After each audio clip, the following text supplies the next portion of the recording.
نحمدہ و نصلی علی رسولہ الکریم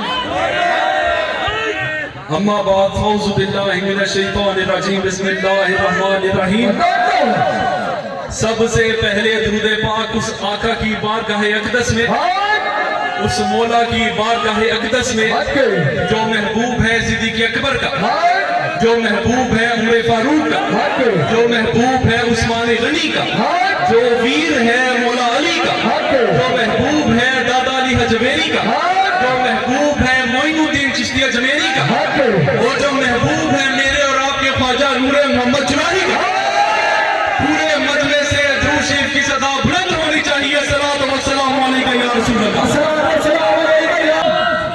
میں نے کہا کہ پورے مجلس سے درود شریف کی صدا بلند ہونی چاہیے۔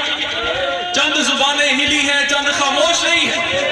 بھئی جو زبانیں خاموش نہیں ہیں میں ان کے لیے عرض کرتا چلوں کہ ایک شخص امام باقر علیہ السلام آپ کی بارگاہ میں آتا ہے، سرکار ایک شخص کا دعویٰ ہے کہ اس کے پاس ایک دبیا ہے، اس کے 7 بال ہیں، وہ ساتوں کے 7 بال نبی کے ہیں۔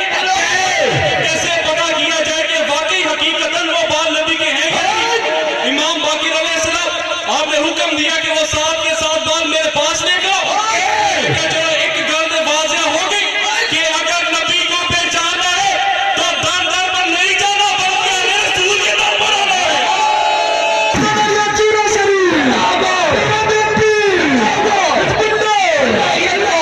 امام باقر علیہ السلام آپ کے پاس وہ بال لائے گئے۔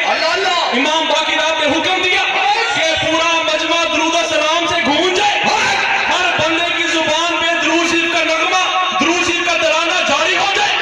جیسے ہی درود شریف بلند ہوا، بال کھڑے ہوئے، پہلے جھومے پھر کھڑے ہوئے۔ علی کے بیٹے نے قیامت تک یہ بات واضح کر دی کہ جو نبی پر درود پڑھتے وقت جھوم جائے وہ بھی